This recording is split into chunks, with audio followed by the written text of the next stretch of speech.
கருணையினாலே உலகம் என்ற பிரபஞ்சத்தை தோற்றுவித்த எம்பெருமான் சிவபெருமான். இந்த உலகம் அப்படிங்கிறது யாரால தோற்றுவிக்கப்பட்டது? அதில் எண்ணற்ற ஜீவராசிகள், நீர்வன, ஊர்வன, பரப்பன, இப்படி எத்தனையோ ஜீவராசிகள். அந்த ஜீவராசிகள்ல ஒரே ஒரு ஜீவன் மனித ஜீவன். அந்த மனித ஜீவனுக்கு 6 அறிவுகளை கொடுத்து இறைவனை வழிபாடு செய்யக்கூடிய ஒரு பேராற்றலையும் கொடுத்தார். அதனாலதான் அரிது மானிடராய் பிறத்தல் அரிது. மனிதனா பிறக்கிறதே முதல்ல அரிது. அந்த இறை ஞானத்தோடு பிறக்கிறது அரிது. அந்த இறை ஞானம் இருந்தாதான் நம்முடைய குலங்கள் எல்லாம் செழிக்கும். அப்படிப்பட்ட அந்த இறை ஞானத்தை யார் உருவாக்கினார் அப்படின்னா சிவபெருமான் தான். அதே மாதிரி நமக்கெல்லாம் தலைவன் யாருன்னா சிவபெருமான். நமக்கு என்ன கோத்திரம் அப்படின்னா சிவகோத்திரம். சிவபெருமானையே சார்ந்து நாம் வாழ்றோம். அதனாலதான் காலையில எழுந்த உடனே நெத்தியில விபூதி வைக்கிறோம், சந்தனம் வைக்கிறோம், குங்குமம் வைக்கிறோம். இதெல்லாம் என்ன? நம்மளுடைய குல மரபுன்னு பேரு. குல மரபுனா என்ன? அனுஷ்டானம் அப்படின்னு பேரு. அந்த அனுஷ்டானம்னா என்ன? சனாதன தர்மம் அப்படின்னு சொல்றாங்க. அந்த சனாதன தர்மத்தை கடைபிடித்து வாழ வேண்டும் என்று நம்முடைய முன்னோர்கள் நமக்கு வழிபாடுகளை தோற்றுவித்தார்கள். காலையில் எழுந்திரிச்சு நம்ம ஒரு குழந்தை விபூதி வைக்குது, அதுக்கு யார் சொல்லிக் கொடுத்தா? நம்முடைய பெற்றோர்கள். அதே மாதிரி ஒரு காவல் தெய்வங்களை நம்ம தோட்டத்தில் வச்சு வழிபாடு செய்கிறோம், அதுக்கு பலிதானம் எல்லாம் கொடுக்குறோம். அது மாதிரியான வழிபாட்டு குல சம்பிரதாயங்கள், அதே மாதிரி தேச சம்பிரதாயங்கள், ஒவ்வொரு தேசத்திலையும் வழிபாடுகள் மாறும். அப்படிப்பட்ட அந்த தேச சம்பிரதாயங்கள்லாம் யார் தோற்றுவிச்சார்னா சிவபெருமானால தான் தோற்றுவிக்கப்பட்டது. அதை கடைபிடிப்பது தான் சனாதன தர்மம். அந்த சனாதன தர்மத்தை தான் நாம் நெறிப்படுத்தக்கூடாது, நாம் கடைபிடிக்க கூடாது என்று அதற்கு பலவிதமான எதிர்ப்புகள் இருக்கிறது. ஆனால் இறைவனை எதிர்த்து வாழ முடியாது. ஆகையினால அந்த சனாதன தர்மம் பெருகிட்டே தான் இருக்கும். இந்த சனாதன தர்மத்தை யாருக்கு உபதேசம் செய்தால் மனித குலத்திற்கு சென்று அடையும் என்று சிவபெருமான் எண்ணுகிறார். அப்ப சிவபெருமான் முதலாக பார்வதி தேவிக்கு உபதேசம் பண்றார். என்ன உபதேசம்? சிவபெருமானுக்கு 5 முகங்கள் இருக்கு. ஈசானம், தத்புருஷம், அகோரம், வாமதேவம், சத்யோஜாதம். இப்படி இந்த 5 முகத்திலிருந்து நடுமுகம், நடுவில் ஒரு முகம், அந்த முகத்தில் இருந்து 28 ஆகமங்கள் தோன்றியது. அந்த ஆகமம் அப்படின்னா என்ன? இறைவனை எவ்வாறு வழிபாடு செய்ய வேண்டும், எந்த காலத்தில் வழிபாடு செய்ய வேண்டும், எந்த காலத்தில் நல்ல காரியங்களை செய்ய வேண்டும், எப்படி ஆலயங்களை அமைக்க வேண்டும், ஒரு யாகசாலை அமைக்க வேண்டும் என்று சொன்னால் எந்த பாகத்தில் அமைக்க வேண்டும், இப்படி நெறிகளை ஏற்படுத்திய முகம்தான் முதல் முகம், ஈசான முகம் அப்படின்னு பேர். 2வது கிழக்க ஒரு முகம் இருக்கு, கிழக்கு திசையில, அது பேர் தத்புருஷ முகம் அப்படின்னு பேர். அந்த தத்புருஷ முகத்திற்கு என்னன்னா, இறைவனிடத்தில் நாம் எப்படி பணிவோடு இருக்க வேண்டும், எப்படி குல ஆச்சார மரபோடு இருக்க வேண்டும், பெரியோர்களிடத்தில் எப்படி பணிவாக இருக்க வேண்டும் அப்படிங்கிற தர்ம நெறிகளை எல்லாம் சொல்லித்தரக்கூடியது இந்த கிழக்கு முகத்திலே இருந்து தோன்றிய ரிக்வேதம். வேதத்திலே அதி உன்னதமான வேதம் ரிக்வேதம். அந்த முகத்திலிருந்து தான் ரிக்வேதம் தோன்றியது. அடுத்ததாக தெற்கு திசையை நோக்கிய ஒரு முகம். அந்த தெற்கு திசையில் இருக்கக்கூடிய முகத்துல யஜுர்வேதம் அப்படின்னு இரண்டாவது வேதம் தோன்றியது. அந்த வேதத்துல என்ன சொல்லப்பட்டிருக்கு அப்படின்னா, நம்மளுடைய பிறந்த நாளைக்கு செய்யக்கூடிய ஆயுஷ்ய ஹோமம், 60வது கல்யாணம், 70வது பீமரத சாந்தி, 80வது சதாபிஷேகம், 90வது கனகாபிஷேகம், 100வது வயதுல பூரணாபிஷேகம், 105 வயதிற்கு மேல் மகுடாபிஷேகம். இதெல்லாம் யாருக்காக தோற்றுவிக்கப்பட்டது என்று சொன்னால், இந்துவாக பிறந்த நாம் நமக்காக தோற்றுவிக்கப்பட்டது. இதையெல்லாம் நீங்க கடைபிடித்து வாழணும் அப்படிங்கிறது தான் மரபு. இதுல என்ன ஆயிடுச்சு அப்படின்னா, உங்களுக்கு இதை எடுத்து உரைப்பதற்கு யாரும் இல்லை. ஒரு பள்ளிக்கூடத்துல இந்த பாடங்கள்லாம் சொல்லித்தர மாட்டாங்க, ஒரு கல்லூரியில இந்த பாடங்கள் போதிக்க மாட்டார்கள். அப்ப யாருதாவது சொல்லுவா அப்படின்னா அந்த குலகுரு தான் அத்தாட்சி. அந்த குலகுரு தான் தர்ம நெறிகளை போதிப்பார். இது தர்மம், இது தர்மம் அல்ல அப்படின்னு சொல்லக்கூடிய ஆற்றல் குலகுருட்ட. எப்படி நமக்கு மாமா மைத்துனர் அப்படின்னு ஒரு உறவுகள் இருக்கிறதோ, அது மாதிரி குருங்கிறதும் பரம்பரையாக வரக்கூடிய ஒரு உறவு. அந்த உறவு கரெக்டா இருந்தாலே, அதாவது மாதா பிதா குரு தெய்வம், இந்த 4 பேர்த்தையும் நல்ல முறையில் வைத்திருந்தால், நல்ல வழிபாட்டுடன் வைத்திருந்தால் வாழ்க்கையில எந்த சோதனையும் வராது. இதுதான் இங்க இருக்கக்கூடிய அனுஷ்டானம். இந்த அனுஷ்டானத்துல முதல்ல யாரை நீங்க வழிபாடு பண்ணணும் அப்படின்னா, உங்களுடைய குலப்பெரியோர்களை வழிபாடு செய்ய வேண்டும். அதுதான் குல முன்னோர் வழிபாடு. ஒரு ஜோதிடர்கிட்ட போறோம், உனக்கு ஒரு பித்ருதோஷம் இருக்குப்பா, ஒரு தில ஹோமம் பண்ண அப்படின்னு சொல்றாங்க. திலம்னா எள்ளு நாட ஹோமம். அந்த எள்ளுங்கிறதா ஜீன். அதனாலதான் கடைசி பேரன் இருக்கும்போது எள்ளு பேரன், கொள்ளு பேரன், பெரிய தாத்தாவை எள்ளு தாத்தா, கொள்ளு தாத்தான்லாம் நம்ம சொல்றோம். அப்படிப்பட்ட அந்த ஜீன் சரியாக இருந்தால் மட்டும் நம்மளுடைய குலதெய்வம் பேசும். இந்த குல முன்னோர்கள்ல ஏதேனும் பெற்றோர்களை அவமதிப்பு செய்திருந்தாலோ, பெற்றோர்கள் துன்பப்பட்டு இறந்திருந்தாலோ, இல்லை ஏதேனும் சாபதாக்கங்கள் இருந்தாலோ நம்ம சந்ததிகளுக்கு அது வரும். அதுதான் கர்மா. அந்த கர்மா அப்படிங்கிறத ஜோதிடத்தால் கணிக்க முடியாது. அதை குறிப்பிட்ட இன்னைக்கு நம்ம என்ன காலச்சூழ்நிலையில சொல்றோம்னா விதி அப்படின்னு சொல்றோம். இன்னைக்கு ஜோதிடர் நல்லா இருக்கு, சௌக்கியமா இருப்பாங்க அப்படின்னு சொல்லி அனுப்புவார். நாளைக்கு ஏதோ ஒரு சங்கடங்கள் ஏற்படும். அதற்கு காரணம் நம்முடைய கர்மா.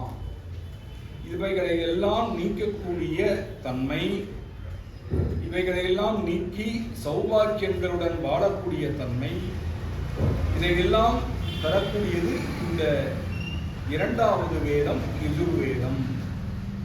நவகிரக ஹோமம், பிறந்த ஆயுஷ்ய ஹோமம், தன்வந்திரி ஹோமம், சுதர்சன ஹோமம், இப்படி வியாபாரங்களுக்காக எல்லாம் செய்யறது.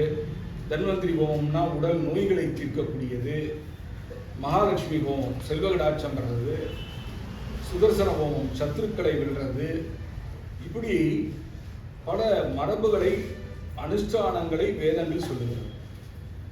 அந்த யஜுர்வேதத்துல உருவானதுதான் ஸ்ரீருத்ரம் அப்படின்னு சொல்லக்கூடிய 11 அணுவாகம் கொண்ட ஒரு திருமந்திரம். அந்த திருமந்திரத்தை சொல்லிதான் சிவபெருமானுக்கு இப்ப அபிஷேகம் நடந்தது. அந்த ஸ்ரீருத்ரம் இல்லைன்னா சிவபெருமான் ஆனந்தப்பட மாட்டார். அந்த ஸ்ரீருத்ரமே அவனே சிவபெருமான். அந்த ஸ்ரீருத்ரத்துல அயம் மே அஸ்து பகவான், அயம் மே பகவத்தரஹ, அயம் மே விஸ்வபேஷஜே சிவாபி வருஷனா.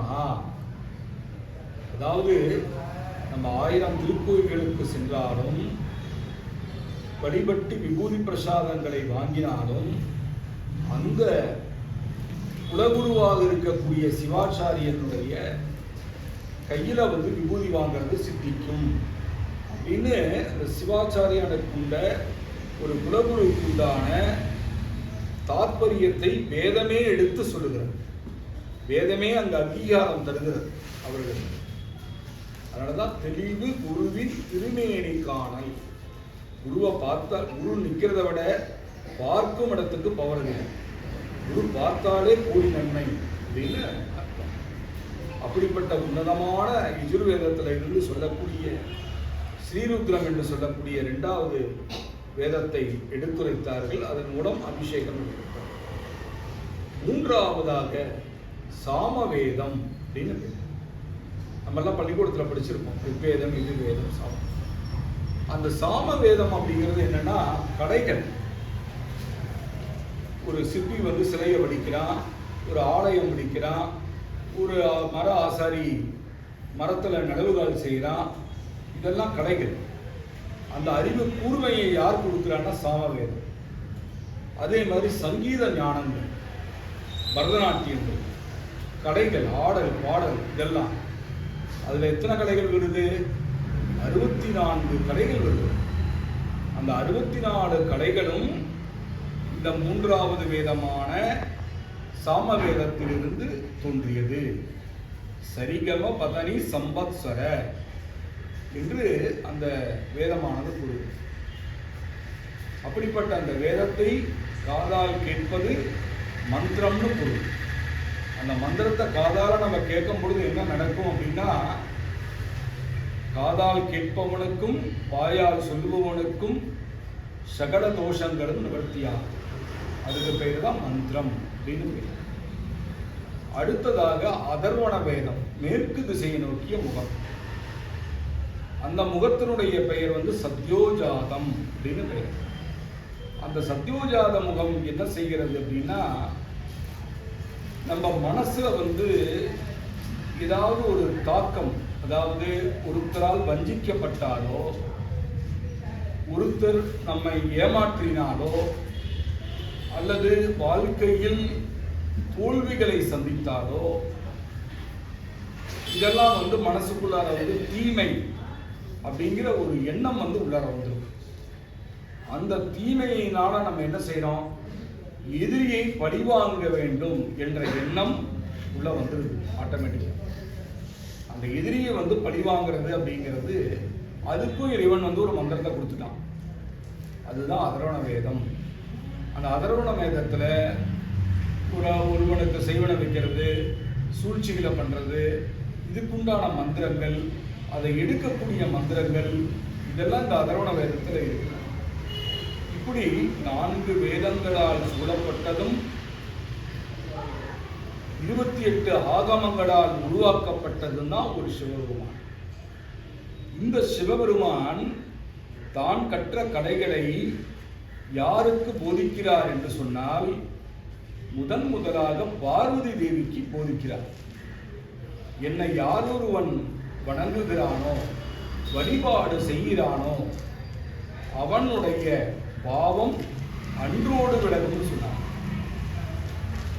உடனே பார்வதி தேவியானவள் நந்தி தேவருக்கு உபதேசம் பண்றார் மந்திரத்தை. நந்தி தேவர் என்ன செய்தார்? தேவர்களுக்கும் ரிஷிகளுக்கும் மந்திரங்களை உபதேசம் பண்றார். அதன் பிறகு குருமார்கள் உபதேசம். இவர்கள்லாம் அந்த உபதேசத்தை வாங்கிட்டு என்ன பண்ணினாங்க? சிவ பூஜை அப்படிங்கிறது 2 வகைப்படும். ஒன்று ஆத்மார்த்தம், இன்னொன்று பதார்த்தம். இப்ப நீங்க செய்றீங்க இல்லைங்களா, அந்த பூஜை வந்து ஆத்மார்த்தம். தனக்காகவும் தன் குடும்பத்தாருக்கும் செய்வது ஆத்மார்த்தம். ஒரு பெரிய சிவாலயத்துல ராமநாத சுவாமி இருக்கார், அவரை போய் நீங்க வழிபாடு பண்றீங்க, அது பதார்த்தம். ஆனா இந்த ஆத்மார்த்த பூஜை தான் அதி உன்னதமானதுன்னு சாஸ்திரங்கள். அதற்கு உதாரணம் 63 நாயன்மார்கள் பூசலார் அப்படிங்கிற நாயன்மார் மனதுக்குள்ளாரையே கோவில் கட்டி கும்பாபிஷேகம் செய்தார். அதற்கு தான் இறைவன் காட்சி கொடுத்தார். அதே அன்று காஞ்சிபுரம் கைலாசநாதருடைய திருக்கோவிலை கட்டி ராஜா போய் கூப்பிடுறார் இறைவனை. இறைவன் நான் அங்கே வரல, இங்கே கோயில் கட்டிட்டாங்க மனசுக்குள்ளார, அந்த கோயிலுக்கு தான் நான் போவேன்னு சொல்றார்.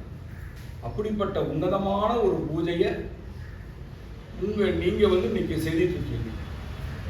இந்த சிவபூஜை அப்படிங்கிறது நம்ம வந்து ஒரு கருவறையிலேயோ அல்லது வீட்டிலேயோ தொடர்ந்து செய்வது சாத்தியம் இல்லை. ஏன்னா நம்ம வந்து சிவனடியாராக இருந்து இன்னைக்கு அற்புதமா சிவ பூஜையை நம்ம பண்ண போகிறோம். நல்லா பண்ணிட்டு நாளைக்கு உங்களுக்கு அப்புறம் பையன் வந்து பண்ணிட்டாருன்னா அது தோஷமா மாறும். அதனால இந்த சிவனை வச்சு நம்ம பராமரிக்க முடியாது. நம்மளால தொடர்ந்து வம்சாவளியா பூஜிக்க முடியாது.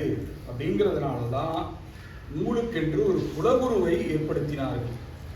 இந்த குலகுரு அப்படிங்கிற பாரம்பரியம் கொங்கு தேசத்துல மட்டும்தான் இருக்கு. மற்ற இடத்துல எல்லாம் சந்நியாச மார்க்கம். நமக்கு சந்நியாச மார்க்கம் கிடையாது. ஏனென்று சொன்னால் உங்களுடைய குலம் என்ன குலம் என்று சொன்னால் கங்கா குலம் என்று பெயர். கங்கை கரையிலிருந்து இடப்பெயர்ச்சியானவர்கள் கொங்கு வேளாளர்கள் அப்படிங்கிற பெயர், திருநாமம் கங்கா குலம். இது இப்போ நான் கங்கா குலம்னு சொல்றேன், இப்போ ஆதாரம் சொல்லணும்ல. அதுக்கு வந்து மங்கள வாழ்த்து அப்படின்னு கைகூர்வை அப்படின்னு வருது. அது யார் எழுதுனா?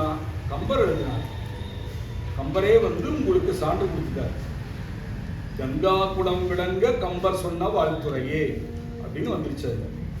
அதனால உங்களுடைய குலம் வந்து கங்கா குலம்.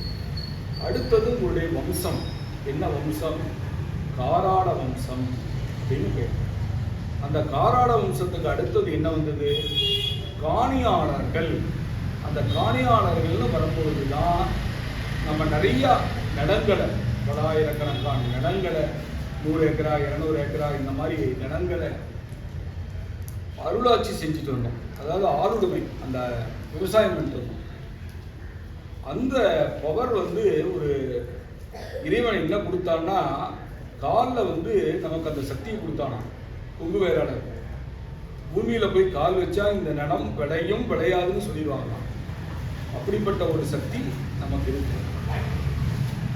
அப்படிப்பட்ட அந்த நிலத்தை பராமரித்ததால் காணியாளர்கள் அப்படின்னு பெயர்.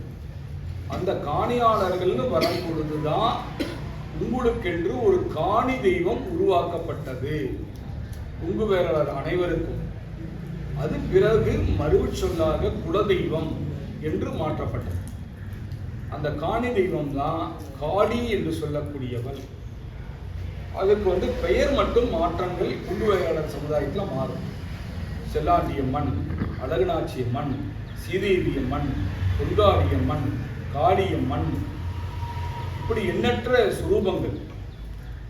ஆனால் அவருடைய உருவங்களை நம்ம ஆராயும் பொழுது எல்லா காளியம்மனும் 8 கை உடையவளாகவும், கீழ அசுரனை வலம் செய்யக்கூடியவளாகவும், தன்னுடைய சிரசு பாகத்தை அக்னி ஜுவாலை உடையவளாகவும் வைத்திருக்கிறார். இதுல என்ன முக்கியமா கவனிக்கணும்னா, அந்த காணியாளர்கள் தான் நீங்க தான். அந்த காணியாளர் தான் அசைவம் சாப்பிட்டது. அப்ப சிவபரம்பரையா தான் இருந்தோம்.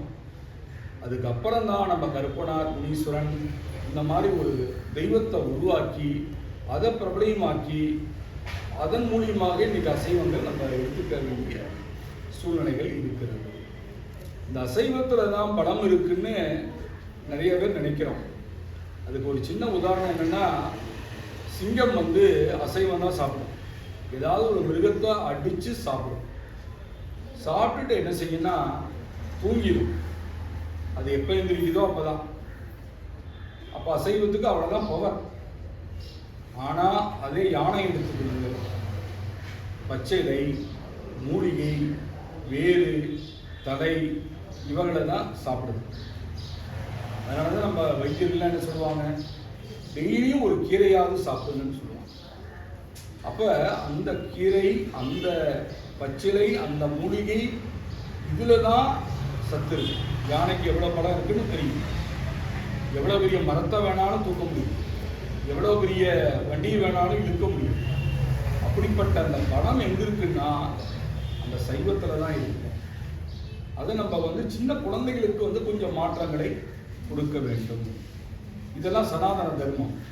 நம்முடைய ஆதி காலத்தில் இந்த குல மரபுகளை உங்களுக்கு நான் எடுத்து சொல்றேன். அப்படிப்பட்ட தெய்வமாக உருவாக்கப்பட்டது தான் இந்த சிவ பூஜை அப்படின்னு பெயர். இப்போ நம்ம சிவனை வந்து நம்ம கையினால தொட்டு பூஜை பண்ணக்கூடிய ஒரு பாக்கியம் வாழ்க்கையில் ஒரு முறையாவது ஏற்பட்டிருக்கணும். அப்போ அப்பதான் அந்த சிவ மோட்சம் அப்படிங்கிறது கிடைக்கும். நம்ம நம்ம வீட்டில் வச்சும் பூஜை பண்ண முடியல, கருவறையிலையும் போய் ஆராதனை பண்ண முடியல. அப்போ எங்கே தான் பண்ணுறது? அதற்கு தான் ராமேஸ்வரம் அப்படிங்கிற க்ஷேத்திரம். இந்த ராமேஸ்வரம் அப்படிங்கிற க்ஷேத்திரத்தில் தெய்வத்தை உருவாக்கிய ஸ்தலம். ராமபிரான் சிவபெருமானை உருவாக்கினார். எதனால் உருவாக்கினார்? மணனால் உருவாக்கினார். மணனால சிவலிங்கம் முடிச்சு சிவாய நமஹா அப்படின்னு பூஜை பண்ணார்.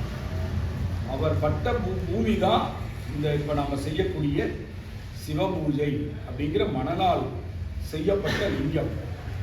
அந்த லிங்கத்திற்கு நாம் பூஜை செய்கின்ற பொழுது முதல்ல நான் சொன்ன மாதிரி நம்ம ஜாதகம் அப்படிங்கிறது வந்து ஒரு 75%, மிச்சம் 25% அந்த கர்மா. அந்த கர்மா அப்படிங்கிறது இன்னையோட நீங்கிடும். அதுதான் அந்த சிவபூஜையினுடைய தாற்பயம். அதனால தான் குலகுரு என்ன செய்யறாருன்னா, அவருக்கு மடத்துல எத்தனை குணங்கள் இருக்கோ அத்தனை குணங்களுடைய பெயரை சொல்லி ஒரு புஷ்பத்தை எடுத்து சாற்றுகிறார். அப்பொழுது அந்த குலத்தார் செய்த பாவம் நீங்கியது. அது எப்படி அப்படி நீங்கும்? அதற்கு தான் விவேக சிந்தாமணி அப்படிங்கிற நூலானது என்ன சொல்லுது? மக்கள் செய்யக்கூடிய பாவம் மன்னரை சாரும், மன்னர் செய்யக்கூடிய பாவம் மந்திரியை சாரும், சிஷ்யன் செய்யும் பாவம் குருவின் மூலமாக தான் தீர்க்க முடியும். அதனால தான் குரு வந்து உபதேசம் பண்ணி உங்களை சிவ பூஜை பண்ணி உங்களுடைய கர்மாவை நிவர்த்தி செய்கிறார். இந்த கர்மா அப்படிங்கிறது இன்னையோட உங்களுக்கு நிவர்த்தி ஆகிடும். இனிமேல் ஒரு புது வாழ்க்கை, எல்லா விதமான சௌபாகியங்கள். ஏன்னா உங்களுக்கு வந்து என்ன, எதற்காக நம்ம இந்த வழிபாடு அப்படின்னா, வம்சம் விருத்தியாக வேண்டும், வம்சங்கள் குறையக்கூடாது. கிராமத்தில் வந்து குலகுரு சஞ்சாரம் பண்ணுவார். அங்கே பண்ணும்போது 25 வீடு இருக்கும். ஒரு 1935 மறுபடியும் நான் 5 வருஷம் கழிச்சு தான் வருவார். அப்போ வந்து அந்த 25 வீடு குறைஞ்சது ஒரு 30 வீடு 40 வீடு 50 வீடாக மாறி இருக்கணும். அது அபிவிருத்தி அப்படின்னு பேர். அந்த 25 வீடு 15 வீடாக மாறி இருந்தால் அங்கு குறைவுள்ளது, ஏதோ தெய்வ குற்றம் உள்ளது. அவைகள் எல்லாம் நீங்க வேண்டும் என்று சொன்னால் இந்த ஆத்மார்த்த சிவபூஜை, ஆத்மார்த்தமாக நமது திருக்கரத்தால் சிவபெருமானுக்கு திருநாமங்களை சொல்லி உங்கள் கையினாலேயே நம்ம அர்ச்சனை பண்ணணும். அர்ச்சனை எல்லாம் பண்ணிட்டு இந்த சுவாமி வந்து தினந்தோறும் வீட்டில் வச்சு பூஜை பண்ணிட்டு வாங்க அப்படின்னு சொன்னாங்கனால சாத்தியமாகுமா? முடியாது. ஆகியனால நம்ம என்ன செய்கிறோம்? இந்த பூஜிக்கப்பட்ட சிவலிங்கத்தை கடலில் கரைக்கின்றோம். கடல் என்பது ஒரு அன்னை, கடல் என்பது ஒரு தாய். அந்த கடல்ல ஏன் போய் கரைக்கிறோம் அப்படின்னா, கடலுக்கு அழிவே கிடையாது. அது மாதிரி நீங்க செய்த பூஜா பலன் பூரா அந்த கடல்ல போய் இறங்கிடுவோம். நாளைக்கு எப்பெல்லாம் நீங்க ஸ்நானம் பண்ணி எந்திரிக்கிறீங்களோ அப்ப அந்த பூஜா பலன் வரும். யாருக்கெல்லாம் வரும்? பேரன் பேத்தி, அவங்க கொள்ளு பேரன் பேத்தி, இவங்களுக்கெல்லாம் வரும். அது எப்படி வரும்? இன்று செய்த தர்மம் நாளை தலைகாக்கும், தர்மம் தலைகாக்கும். அப்ப இன்னைக்கு நீங்க வந்து ஒரு ஆத்மார்த்தமாக இவ்வளவு ஒரு பெரிய ஒரு பூஜையை உள்மனதோடு அந்த சிவபெருமானை உங்களுடைய திருக்கரங்களால் தொட்டு பூஜித்து அந்த சிவபெருமானை கொண்டு போய் கடலில் கரைக்கின்ற பொழுது சகல விதமான ஐஸ்வர்யங்களும் ஏற்படும், வம்சங்கள் விருத்தியாகும், குலம் அபிவிருத்தியாகும், அங்கு இருக்கக்கூடிய ப்ராப்ளங்கள்லாம் நிறைய சால்வ் ஆகும். அப்படிங்கிறதுனால தான் இந்த உன்னதமான சிவ பூஜை அப்படிங்கிறத பார்வதி தேவி நமக்கு உபதேசம் பண்ணார். அதே மாதிரி கொங்கு நாட்டில் மட்டும்தான் அந்த குலகுருவுடைய பாரம்பரியம். அவர் வந்து உங்களுக்காக தினந்தோறும் சிவ பூஜை பண்ணுறார். அந்த சிவபெருமானுக்கு செலுத்தக்கூடிய வரிதான் குரு காணிக்கை அப்படின்னும். ரெண்டாவது, நம்முடைய கல்யாணம் ஆயிடுச்சு குழந்தைகளுக்கு அப்படின்னா எந்த குலத்தில் கல்யாணம் ஆகுதோ அந்த குலத்தினுடைய குலகுரு இருப்பார், அவருக்கு குருகாணிக்கை செலுத்துவது மரபு. அடுத்ததாக குடும்ப வரி அப்படின்னு ஒன்று. அது எங்க செலுத்தணும்? நம்முடைய குலதெய்வ கோயிலில் செலுத்தணும். அதில் என்னென்ன வரிகள்லாம் வரும்? திருப்பணிகள், யாகங்கள், கும்பாபிஷேகங்கள், திருவிழாக்கள், இப்படி வரிகள் வந்துக்கிட்டே இருக்கும். அந்த வரி அப்படிங்கிறது என்னன்னா உரிமை. அது 4,000 இருக்கட்டும், 500 இருக்கட்டும், 1000 இருக்கட்டும். அந்த உரிமையை வந்து நம்ம எந்த ஒரு தருணத்தையும் விட்டு விடக்கூடாது. அதனால தான் புல் குடிக்க மறந்தாலும் குருகாணிக்க குடிக்க மறக்கக்கூடாதுன்னு சாஸ்திரம் சொல்லுது. அதனால அந்த வரிகள் அப்படிங்கிறது 3. அதே மாதிரி வழிபாடு என்பது 3. பிறப்பு நாள் ஏற்படக்கூடியது. எப்படி தாய் தந்தையை நாம் மாற்ற முடியாதோ அதுபோன்று பிறப்பு நாள் ஏற்படக்கூடிய வழிபாடு, குல முன்னோர் வழிபாடு, குல குரு வழிபாடு, குல தெய்வ வழிபாடு, இந்த 3ஐயும் யாருக்காகவும் நம்ம மாற்ற முடியாது. இது வந்து ஜீன் பரம்பரை. ஆகையினால இந்த 3 வழிபாடுகளும் வருடம் தோறும் நிறைவாக செய்ய வேண்டும். அப்படிங்கிறதுக்காக தான் சாஸ்திரங்களை உங்களுக்கெல்லாம் போதித்து, அது இன்னைக்கு வந்து இந்த செவ்வூஜை நம்ம பண்ணுறோம் அப்படின்னா அது ஒரு பெரிய மகாபாக்கியம். ஏன்னா சிவன் வந்து நம்ம பக்கத்துலேயே அமர்ந்திருக்கார். அதை இப்போ ஆவாகனம் பண்ணுறாங்க. ஆவாகனம் பண்ணிட்டு அர்ச்சனை பண்ணுவாங்க. அந்த அர்ச்சனை பண்ணும் பொழுது இங்கேயும் சுவாமிக்கு அர்ச்சனை ஆகும், 2 பக்கமும் அர்ச்சனை ஆகும். அதுக்கப்புறம் நம்ம வந்து சிவபுராணம், நம்முடைய தமிழ் வேதத்தை இன்னைக்கு விட்டுறக்கூடாது. ஏன்னா நமக்கு தமிழ் அப்படிங்கிறது தான் தாய்மொழி அப்படிங்கிறது. அதில் சிவபெருமான் விரும்பக்கூடிய ஒரு பாடல் தேவாரம் அப்படின்னா அது சிவபுராணம் தான். அந்த சிவபுராணத்தை சிவபெருமான் காதால் கேட்கின்ற பொழுது மனமகிழ்ச்சி அடைகிறார். இறைவனை மனமகிழ்ச்சி அடைவதற்காக, அடைய செய்வதற்காக தான் நம்ம இங்கே உட்கார்ந்துருக்கோம். இவ்வளோ கஷ்டப்பட்டு வந்திருக்கோம். எங்கேயோ பிறந்து எங்கேயோ வளர்ந்து இன்னைக்கு வந்து இந்த இடத்துல வந்து உட்கார்ந்து பூஜை செய்வோம்னு நம்ம முன்னாடி நினச்சி கூட பார்த்துருக்க மாட்டோம். அதுக்கெல்லாம் அந்த அமைப்பு இருந்தால் மட்டும்தான். இதெல்லாம் கடலில் போய் சேரும்போது எல்லா ஐஸ்வர்யங்களும் நமக்கு கிடைக்கும். அப்படிப்பட்ட அந்த சிவபெருமானை சிவபுராணத்தின் மூலமாக நீங்களும் வாசிக்கணும். வாசித்து சிவபெருமானுக்கு சிவபெருமான் 24 அர்ச்சனை. திருதலம் திருநாகாரம் திருநேத்திரஞ்ச திரியாயுதம் திரிஜென்ம பாப சம்ஹாரம். திரிஜென்மம்னா திரினா 3, ஜென்மம்னா நம்ம எடுத்த ஜென்மம், திரிஜென்ம பாப சம்ஹாரம் 3 ஜென்மத்தில் செய்த பாவம், ஏக வில்வம், ஏகம்னா 1, ஏக வில்வம் ஒரு வில்வத்தை, ஏக வில்வம் சிவார்ப்பணம். சிவார்ப்பணம் அப்படின்னு வச்சோம்னா அந்த சிவனுக்கு வந்து அந்த வில்வம் வந்து அர்ப்பணம் ஆகிடும். ஒரு வில்வத்தை எடுத்து நீங்கள் சிவபெருமான இடத்துல சாத்தினா போதும். 3 ஜென்மாக்கள் செய்த பாவம் நீங்கியது. நான் சொன்னது சாதாரண கர்மா. ஆனால் இந்த ஸ்லோகம் வந்து 3 ஜென்மாக்கள் செய்த பாவம் நீங்கியது. எத்தனையோ பேர் பார்த்தா உட்கார்ந்துக்கலாம் ரொம்ப சிரமப்படுறீங்க, கஷ்டப்படுறீங்க, காலெல்லாம் நீட்ட முடியல, கொஞ்சம் சிரமங்கள் தான். கொஞ்சம் சிரமங்களாக இருந்தாலும் இன்னொரு 1 மணி நேரம் பூஜை நடக்கும். அதனால் எல்லாரும் அதை கொஞ்சம் சிரமம் பாராமல் பொறுத்துக்கிட்டு நம்ம பூஜையை வந்து இப்போ ஆரம்பிக்கலாம். இப்போ வந்து சிவனை வந்து பிரதிஷ்டை பண்ணக்கூடிய பூஜை நடக்குது.